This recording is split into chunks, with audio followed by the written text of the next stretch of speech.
Le jeu de la montagne fait référence au Cervin, aussi appelé Matterhorn ou Cervino. Cette montagne est située en Suisse, sur la frontière avec l'Italie. Elle est le 12e sommet le plus élevé des Alpes, avec une altitude de 4478 mètres. Même si elle n'est pas la plus haute, elle demeure la plus connue des Alpes grâce à sa forme pyramidale qui la caractérise. Son image est régulièrement utilisée pour les logos de grandes marques dans les domaines des confiseries et des produits céréaliers. Ce jeu s'adresse à des enfants âgés entre 5 et 8 ans. Plusieurs variantes sont possibles pour adapter le jeu à l'âge de l'élève. Ce jeu se joue entre 2 et 6 joueurs. Une partie dure environ 5 minutes. Chaque joueur doit avoir une planche de jeu représentant une montagne et autant de jetons que le nombre de cases sur la planche de jeu. Il faut aussi 1 à 3 dés selon la version jouée. Le but du jeu est de gravir la montagne par un côté et de la redescendre par l'autre. À tour de rôle, les joueurs lancent le dé, puis placent un jeton sur le nombre obtenu sur le dé sur leur planche de jeu représentant une montagne. Un joueur doit avoir placé un jeton sur tous les nombres sur le côté de la montagne qu'il monte avant de commencer la descente. Lorsqu'il descend la montagne, il place de la même façon un jeton sur le nombre obtenu sur l'autre côté de la montagne. Le gagnant est le premier joueur qui a placé un jeton sur chacun des nombres de la montagne. Voici 3 versions possibles pour ce jeu. Pour les enfants de 5 et 6 ans, il est suggéré d'utiliser une planche de jeu représentant une montagne allant de 1 à 6, 6 étant le sommet de la montagne. Puis, de l'autre côté, de 5 à 1. Les joueurs disposent d'un dé ainsi que de 11 jetons chacun pour indiquer les nombres obtenus.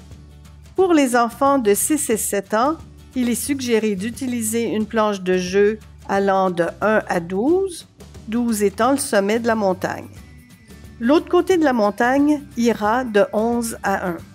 Dans ce cas, les joueurs ont alors 2 dés. Ils peuvent alors placer un jeton sur la somme des 2 dés ou sur la valeur de l'un et ou de l'autre dé. Le jeu fait alors appel à l'addition.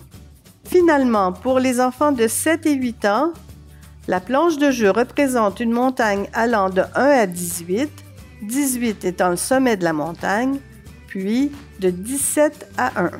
Les joueurs disposent alors de 3 dés. Ils peuvent avoir recours à l'addition et à la soustraction. Ainsi, pour obtenir 18, il faut obtenir un 6 sur chacun des 3 dés.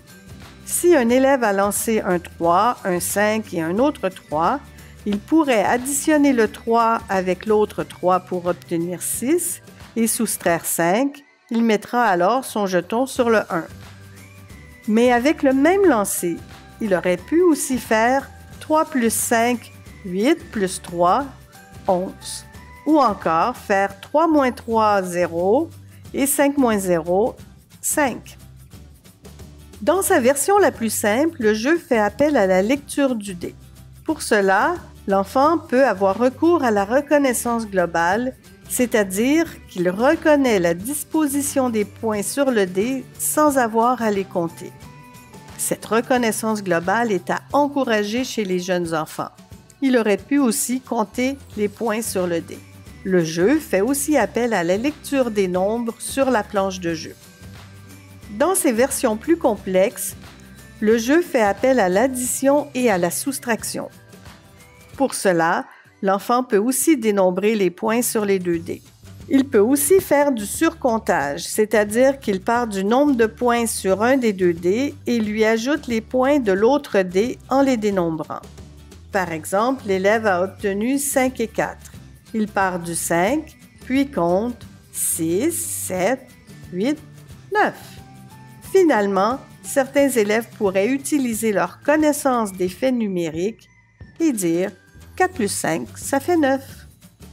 Pour les enfants qui doivent compter les points sur le dé, il est recommandé de travailler la reconnaissance globale en parallèle. Une façon simple de le faire est de montrer rapidement un nombre de doigts à l'enfant et lui demander de dire le nombre représenté sans qu'il n'ait eu le temps de les dénombrer un par un.